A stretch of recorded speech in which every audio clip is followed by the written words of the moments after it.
जय हिंद। स्टार्ट करते हैं डिस्कशन। आज हम लोग टेस्ट डिस्कस करेंगे और ये है टेस्ट नंबर 43। 42 टेस्ट हम लोग डिस्कस कर चुके हैं, ये टेस्ट नंबर है 43। Test number 43। और टेस्ट के विषय में आप सब जानते हैं कि टेस्ट में हम लोग पैराग्राफ को छोड़ते नहीं है या छेड़ते नहीं है। तो पैराग्राफ को छेड़ते नहीं है और क्वेश्चन को छोड़ते नहीं है। तो पैराग्राफ को छोड़ना नहीं है और क्वेश्चन को छेड़ना नहीं है, ऐसा नहीं करना, उल्टा करना है। क्या करना है? पैराग्राफ को छेड़ना नहीं है और क्वेश्चन को छोड़ना नहीं है। चलते हैं, देखते हैं क्या क्या है।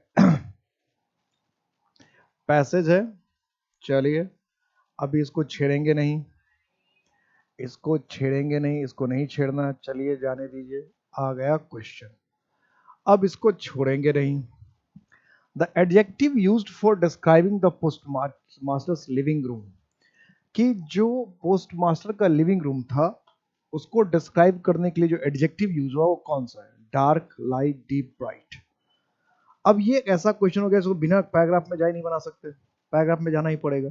इस क्वेश्चन को सॉल्व करने के लिए पैराग्राफ में जाना ही पड़ेगा, हमारे पास कोई दूसरा ऑप्शन नहीं है। तो पैराग्राफ में चलेंगे, तो पहले तो इसको छोड़ देते हैं, पैराग्राफ में जाने की तैयारी बाद में होगी। इस क्वेश्चन में देखते हैं, व्हाट डज द फ्रेज, एक फ्रेज है, ये छूट गया इसमें, phrase ill at ease, ill at ease, ये फ्रेज, ये तो वोकैब से बन जाएगा क्वेश्चन। इसका मतलब इन द पैसेज मीन, कि पैसेज में इल एट द इज, तो इल एट इज अगर आपने इडियम याद किया होगा तो आपको बन जाएगा। तो इल एट इज का मतलब क्या होता है? Uncomfortable situation. Fish out of water, ill at ease का मतलब क्या है? एक दूसरा इसका होता है फिश आउट ऑफ वाटर, ये भी इसका इडियम है। इल एट इज और फिश आउट ऑफ वाटर एक ही होता है। अनकंफर्टेबल सिचुएशन, ऐसे हालात जिसमें आप फिट नहीं बैठ रहे, ऐसे हालात जिसमें आपको प्रॉब्लम हो, उसको कहते हैं इल एट इज। क्या कहते हैं उसको? Ill at ease, uncomfortable situation, uncomfortable situation. तो अनईजी क्या हो जाएगा? Uneasy, uneasy.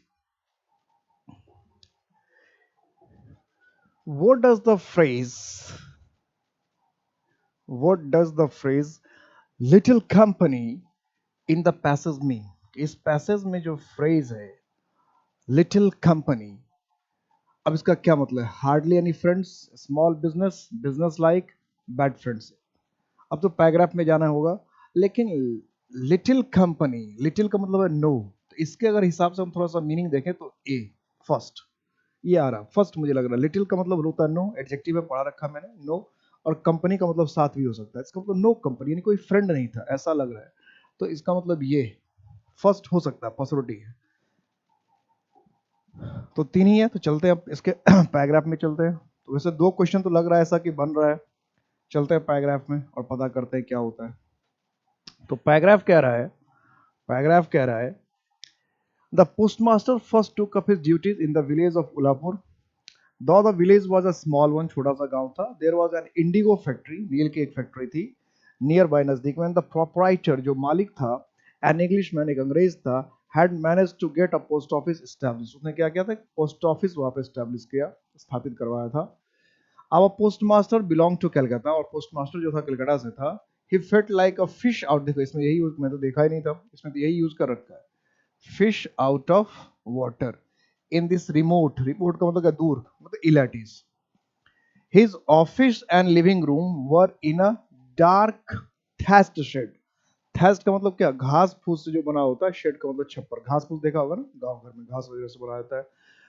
धान वगैरह के या गेहूं वगैरह के डंडे से, उसका जो प्लांट का जो ब्रेस्ट पार्ट होता है उससे बनता है, उसको कहते हैं थैस्ट शेड।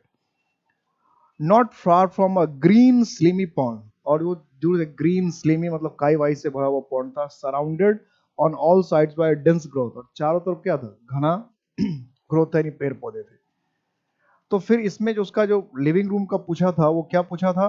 Dark test. तो लिविंग रूम वाला आंसर मिल गया ना, फिर लिविंग रूम वाला आंसर में चलेंगे कि लिविंग रूम क्या डार्क हो जाएगा।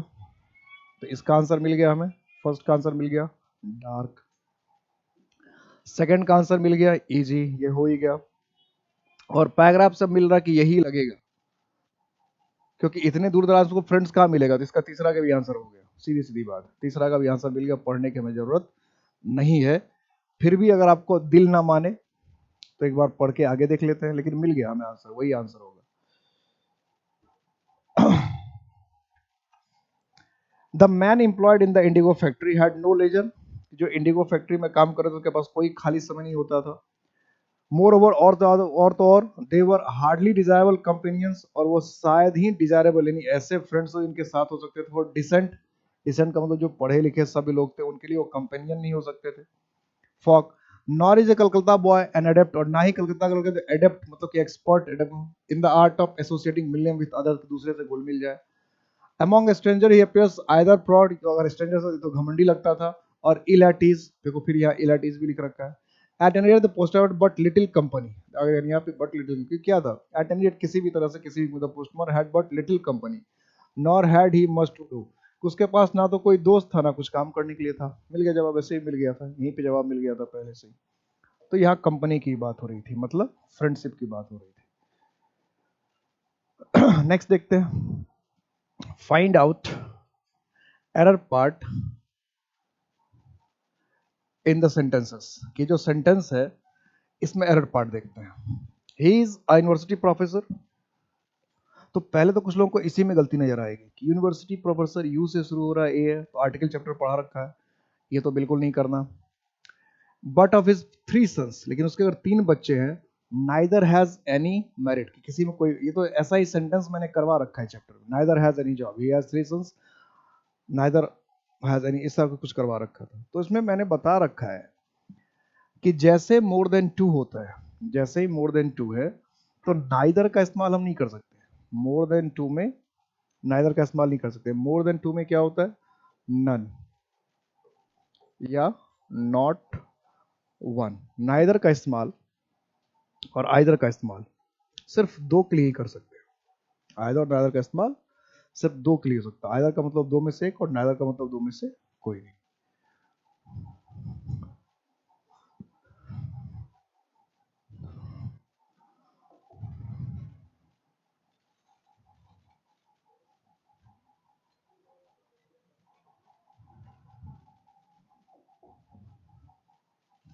I told him that we enjoyed very much at the party, कि I told him that we enjoyed very much at the party, कि मैंने उसको कहा कि पार्टी में बहुत मजा किया, बहुत इंजॉयड किया। अब इसमें जब मैं प्रोनाउन पढ़ा रहा था तो मैंने बताया था कि कुछ या वर्ब भी पढ़ते तुम लोग को पता होता है, कुछ वर्ड ट्रांजिटिव वर्ब होते हैं। तो इंजॉयड एक ऐसा वर्ब है जिसके बाद कोई ना कोई ऑब्जेक्ट चाहिए, क्योंकि ट्रांजिटिव वर्ब है। तो ऑब्जेक्ट अगर चाहिए तो इंजॉयड के बाद हमेशा एक रिफ्लेक्सिव प्रोनाउन आता है इंजॉयड के बाद, अगर ऑब्जेक्ट चाहिए। तो I told him that we enjoyed, क्या इंजॉय किया पूछेंगे ना, क्या इंजॉयड करेगा, तो इंजॉयड आवर सेल्व्स, क्या हो जाएगा, इंजॉयड, क्योंकि एंजॉय किया तो कुछ ना कुछ एंजॉय किया। जो चीज एंजॉय किया वो बताना पड़ेगा कि आपने क्या एंजॉय किया।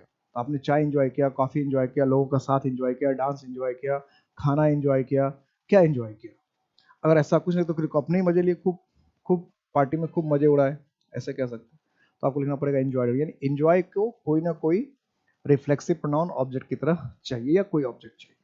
एंजॉय ये हमेशा, और एंजॉय कई बार पूछ चुका है, बिना ऑब्जेक्ट का पूछेगा। एंजॉय के बाद अगर ऑब्जेक्ट नहीं आया तो समझिए गलत हो गया, सीधी बात। एंजॉय के बाद अगर ऑब्जेक्ट नहीं आया, I enjoyed T, I enjoyed coffee, I enjoyed your company, I enjoyed you, कुछ भी, आई एंजॉयड माई सेल्फ, कोई ना कोई ऑब्जेक्ट होना चाहिए। ऑब्जेक्ट है तो ठीक है, नहीं तो हो गई गलती।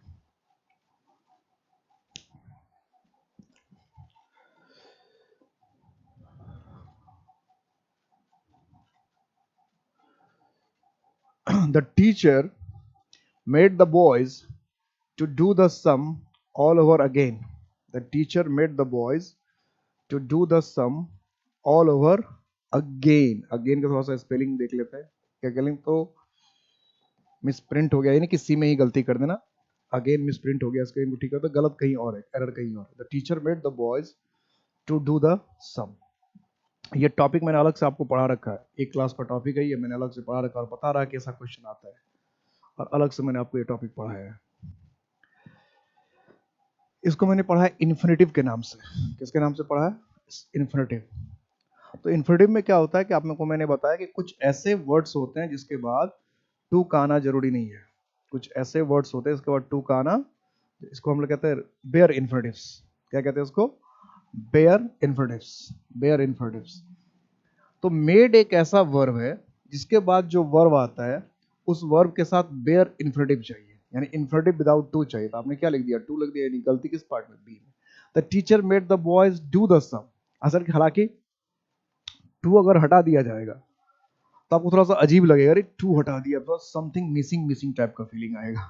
आएगा ना कि टू कैसे हटा दिया, लेकिन टू की यहाँ कोई जरूरत नहीं है, टू की यहाँ कोई आवश्यकता नहीं है।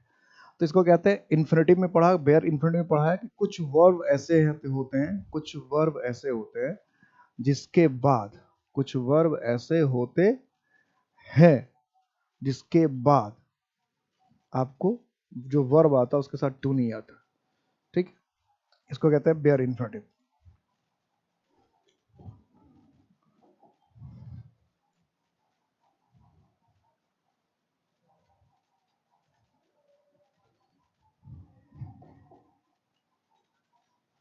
Choose the word opposite in the meaning to the given word.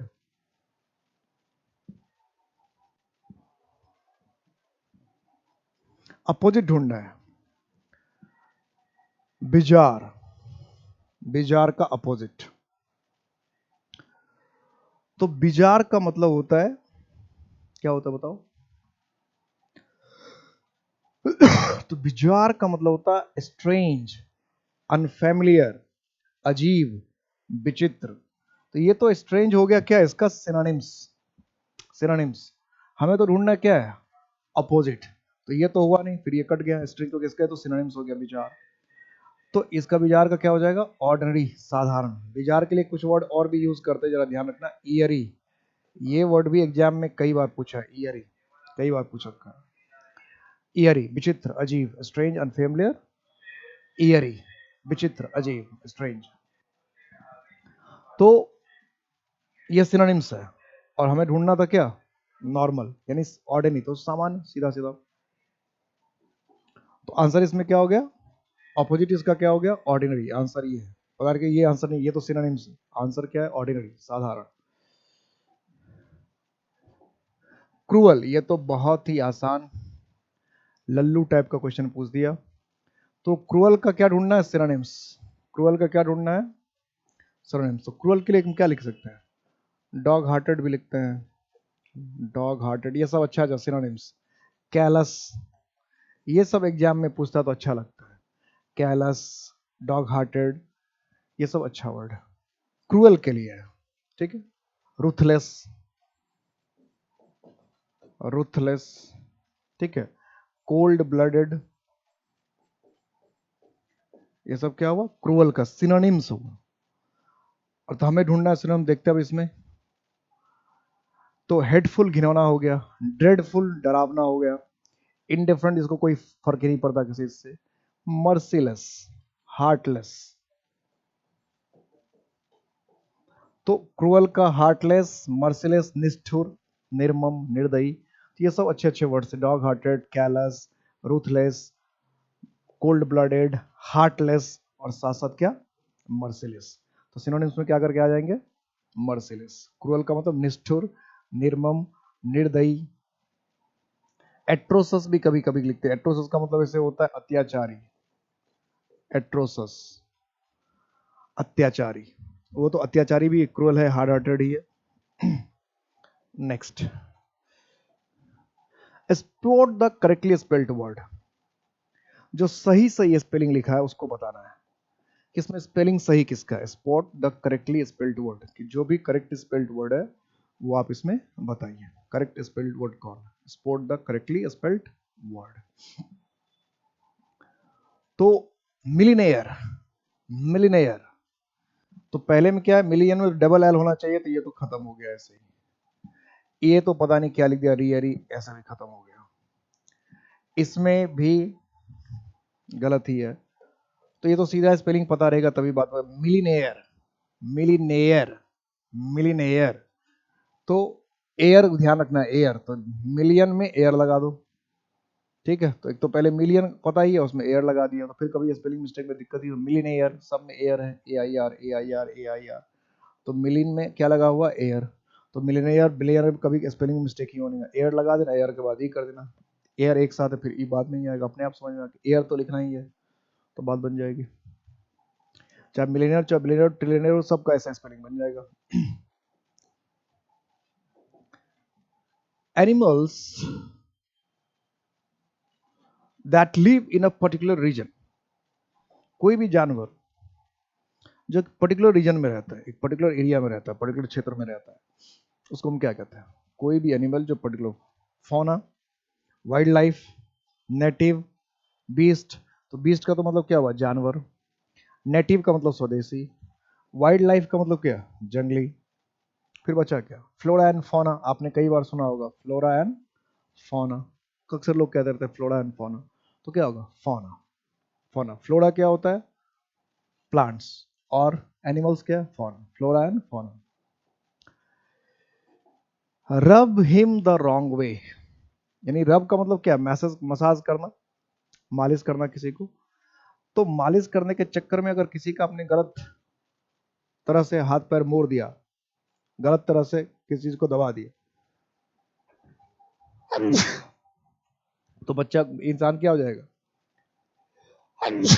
गुस्सा ही करेगा, ठीक है, तो अगर रॉन्ग वे लिख दिया, रब हिम द रॉन्ग वे, तो गलत तरह से रब करना, मैसेज करना, इसका मतलब मसाज करना, इसका मतलब क्या, कि किसी को परेशान करना, फ्लैटर का मतलब तो चापलूसी करना होगा, ये तो अच्छी बात है, किसी कोई खुश होगा अपना, इनकरेज प्रमोट करना, एब्यूज गाली देना, तो सबसे बेहतर इसका ऑप्शन क्या आ रहा है, एनॉय, कि रब हिम रॉन्ग वे, अगर पॉजिटिव वे में होता है, ठीक ठाक होता तो कोई बात नहीं था, रॉन्ग वे आपने लिख दिया, रॉन्ग वे लिखा है, इसका मतलब क्या है, कि आपने जो मसाज किया वो गलत तरीके, सामने वाले को दुख दे दिया, कष्ट दे दिया, तकलीफ दे दिया, तो इसलिए क्या होना चाहिए, सी होना चाहिए, annoy him, annoy him.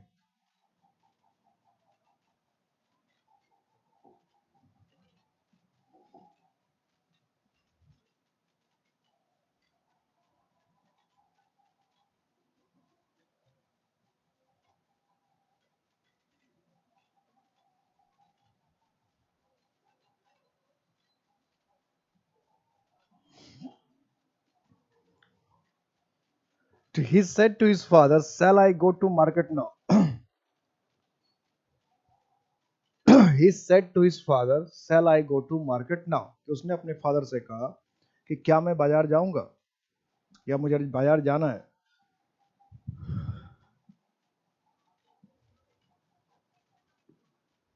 He said to his father, shall I go to market? Shall I go to market?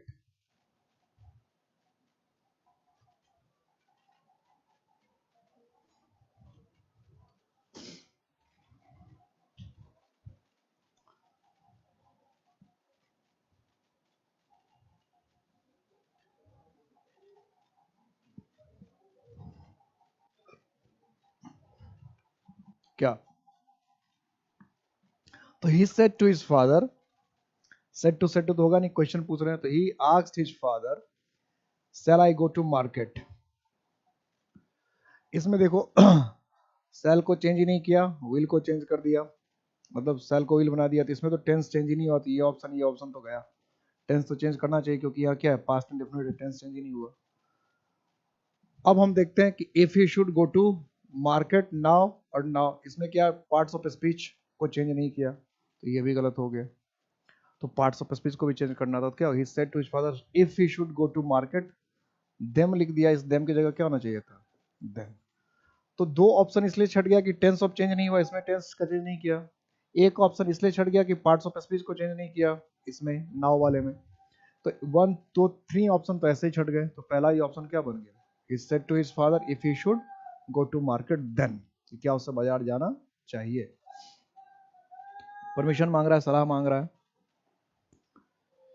You will be taken care of me by me, कि तुम्हारा ख्याल रखा जाएगा, You will be taken care of by me, कि मेरे द्वारा तुम्हारा ख्याल रखा जाएगा, You will be taken care of by me। क्या करना, चेंज द वॉइस, वॉइस बदलना है, क्या करना है? वॉइस बदलना है। बदलिए, बदलिए वॉइस, वॉइस चेंज करना है, वॉइस बदलना है। You will be taken care of by me. You will be taken है, you will be taking care, ये तो कोई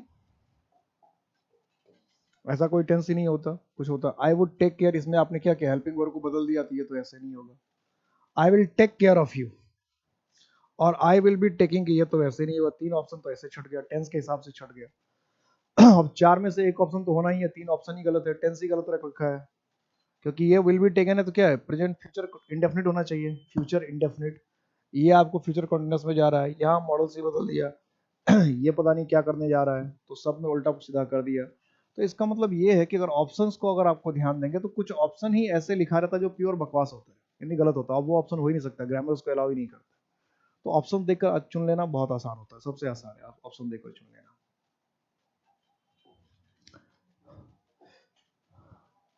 माई ब्रदर ऑलवेज ग्रम्बल्स, ग्लम्बल्स, ग्रम्बल्स का मतलब क्या होता है, मटर या मरमर, बुदबुदाना, धीमे धीमे स्वर में कुछ से कुछ बोलते रहना, धीमे धीमे स्वर में कुछ से कुछ बोलते रहना, चिढ़ते रहना, परेशान होता है, उसको कहते हैं बुदबुदाना। तो माई ब्रदर ऑलवेज ग्रम्बल्स, अब क्या कह रहा है कि वर्ड इसमें भरना है, जो भी वर्ड दिया उसमें से। तो इसका मतलब प्रीपोजिशन भरना है। किस चैप्टर का क्वेश्चन है ये, प्रीपोजिशन का क्वेश्चन, कि आपको इसमें प्रीपोजिशन फिल करना है। तो सीधा सीधा ग्रम्बल का प्रीपोजिशन आपको आ रहा है कि बुदबुदाना, धीमे धीमे स्वर में गुस्सा करना, क्रोध करना। क्या इस वर्ड का प्रीपोजिशन आपको पता है? अगर प्रीपोजिशन पता है तो इट्स ओके, बहुत अच्छी बात है। अब प्रीपोजिशन पता नहीं तो क्या हो जाएगी, समस्या हो जाएगी। तो ग्रम्बल्स का प्रीपोजिशन होता है अबाउट। क्या होता है? अबाउट, ग्रम्बल अबाउट, तो क्या हो जाएगा, सी। ग्रम्बल का प्रीपोजिशन अबाउट, याद रखना। बुदबुदाना, बड़बड़ाना, गुस्सा करना किसी पे धीरे धीरे शब्दों में। द पब्लिशर इंट्रोड्यूस्ड मी, फिर भी वही है, प्रीपोजिशन पूछ रहा है। तो इसलिए मैंने आपको कहा क्या रखा कि वर्ड्स फॉलोड बाय प्रीपोजिशन, कि हर एक ग्रामर के बुक में 500-600 वर्ड्स होते हैं, वर्ड्स फॉलोड बाय प्रीपोजिशन। तो वर्ड्स फॉलोड बाय प्रीपोजिशन जो है उसका कुछ एग्जाम्पल जो है बुक से याद कर लेना बहुत जरूरी है। Words followed by preposition, words followed by preposition. तो इंट्रोड्यूस का प्रीपोजिशन क्या है, याद किया आपने? इंट्रोड्यूस का प्रीपोजिशन है टू। तो क्या होगा, the publisher introduce me to Ramesh, कि पब्लिशर ने मुझे रमेश से मिलवाया। The publisher introduce me to Ramesh, कि रमेश से मिलवाया।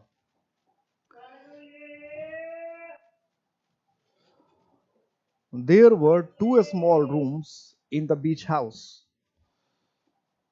There were two small rooms in the beach house, served as a kitchen. कि दो स्मॉल रूम्स थे बीच हाउस में, served as a kitchen, the smaller of which, जिसमें से छोटा, the smallest of which, the smaller of them, the smallest of that। अब दो ही है तो दो में तो सुपरलेटिव डिग्री आ ही नहीं सकता है। द स्मॉलेस्ट ये तो गया, स्मॉलेस्ट ये दोनों ऑप्शन गया। अब बचा क्या, the smaller of which, the smaller of them. तो जिसमें से छोटा, मीनिंग तो यही है कि जिसमें से दो रूम थे और जिसमें से छोटा, या जिसमें से छोटा की बात हो रही है। तो जिसमें से छोटा की बात हो रही है तो क्या होगा, द स्मॉलर ऑफ विच, कि दोनों छोटे में से जो हुआ वो क्या है, served as a kitchen, kitchen की तरह उसको यूज कर रहे थे। दोनों में से जो छोटा था उसको हम किचन की तरह यूज कर रहे थे, सर्व्ड एज अ किचन।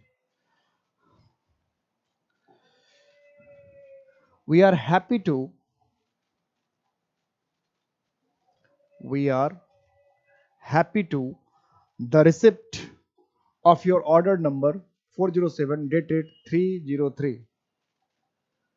तो we are happy to admit, admit प्रवेश करना होता है, accept स्वीकार करना होता है, acknowledge मतलब भी स्वीकार करना होता है, लेना। respond का मतलब, वैसे अगर मीनिंग देखें तो सारा सही हो सकता है, सबसे मीनिंग आ सकता है, और सबका मीनिंग लगभग एक जैसा ही है।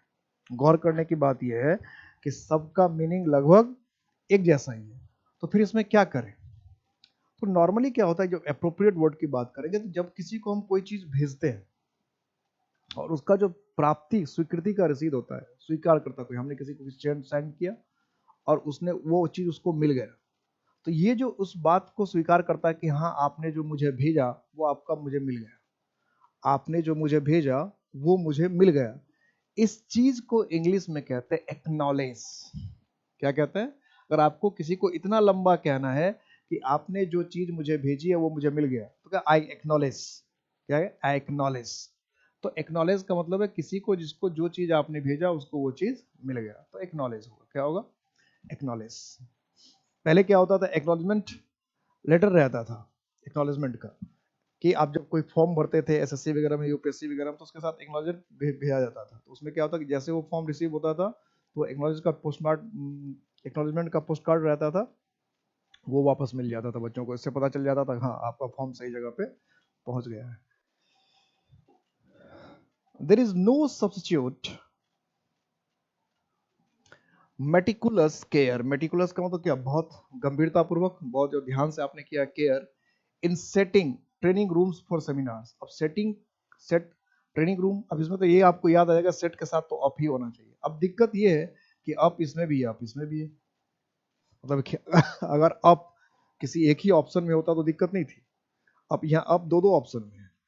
अब जब दो दो ऑप्शन में है तो दिक्कत की यही बात हो जाएगी कि भाई किसे हम सही मान के चले। तो फिर इसका मतलब ये देखना पड़ेगा सब्स्टिट्यूट का प्रीपोजिशन क्या है। अब देखो इस सेट में मुझे लगता है प्रीपोजिशन से 4 डायरेक्ट क्वेश्चन पूछ लिया, 4 डायरेक्ट क्वेश्चन प्रीपोजिशन है ना, 20 क्वेश्चन से 4 क्वेश्चन तो डायरेक्ट प्रीपोजिशन से हो गए।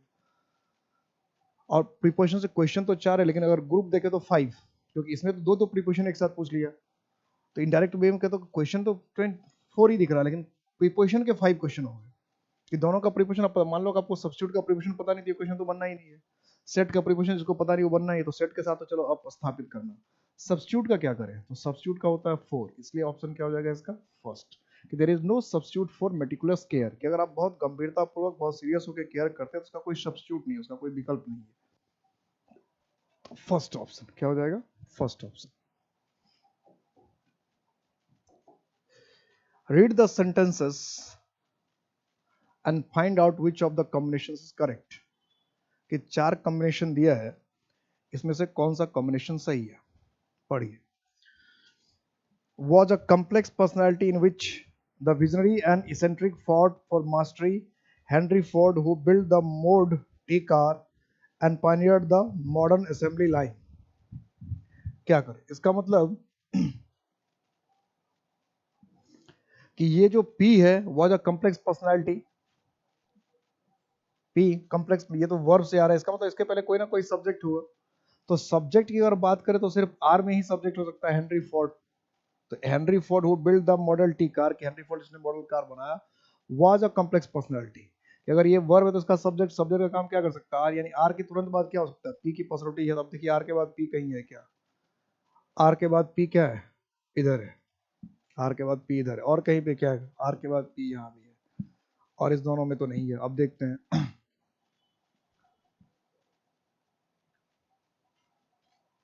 तो Henry Ford model built the Model T car was a complex personality in which the visionary and the eccentric fought for mastery.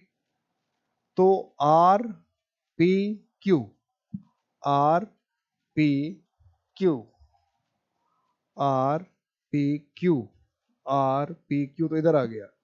And pioneered the modern assembly line.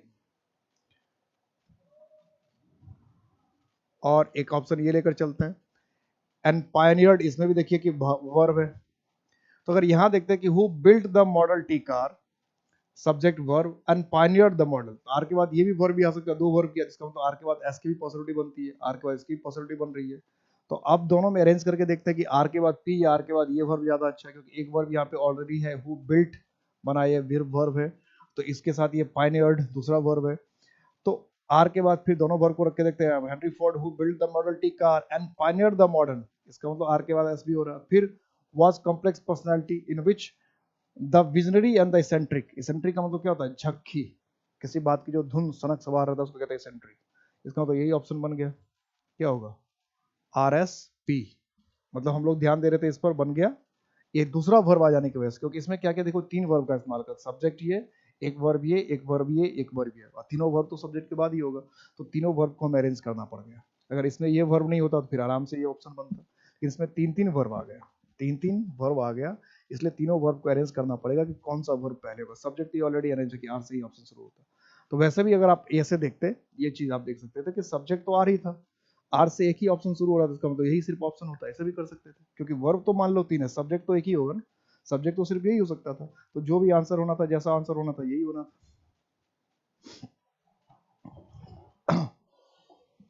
What is the noun form of renounce? Renounce का मतलब क्या होता है? त्यागना या छोड़ना। Renounce का क्या मतलब होता है? त्यागना या छोड़ना, ये वर्ब है। तो इसका नाउन फॉर्म क्या होगा? तो रिनाउंस का होता है रिनंसिएशन। क्या होता है? रिनंसिएशन। तो इसमें डबल एन हो गया, ये खत्म हो गया। रिनंसिएशन, रिनंसिएशन, रिनंसिएशन, ये दोनों स्पेलिंग सेम है क्या? RENUN, RENUN, CIATI, ये दोनों तो स्पेलिंग सेम ही हो गया, ये दोनों स्पेलिंग सेम ही हो गया। तो स्पेलिंग किसी को सही मानी, यही सही है। कोई एक को दोनों स्पेलिंग मान लो, इसमें से किसी को एक उल्टा पुल्टा कर दीजिए, किसी को चेंज कर दीजिए, किसी को बदल दीजिए, कुछ भी कर सकते हैं। जैसे यहाँ पे रिनंसिएशन है तो ये डबल यू कर दिया, डबल एन कर दिया, कुछ भी कर दिया। तो कोई जब सेम स्पेलिंग है तो फिर कुछ बात ही नहीं कर सकते। तो रिनंसिएशन, यही स्पेलिंग है, रिनंसिएशन, त्याग, रिनंसिएशन, त्याग, छोड़ना। ये भी ऑप्शन, ये भी दोनों एग्जाम में ऐसा नहीं होगा, ये गलती से मिसप्रिंट हो गया, इसमें कोई ना कोई एक अलग होता है। तो इम्पैक्ट एकेडमी जो है हमेशा आपके साथ बना है, बना था और बना रहेगा। कभी भी कोई प्रॉब्लम हो, कोई भी दिक्कत हो, कहीं भी कोई कुछ डाउट हो, कुछ भी पूछना है तो पूछने से कभी कोताही नहीं बरतना है, पूछना हमेशा है, दिल खोल कर पूछना, जो भी डाउट हो, जब भी दिक्कत हो, आप हर कदम पर अपने साथ हमें पाएंगे। कभी भी कोई प्रॉब्लम, कोई भी समस्या हमसे ना छुपाए, जरूर शेयर करें। अपना अपना ख्याल रखिएगा। जय हिंद।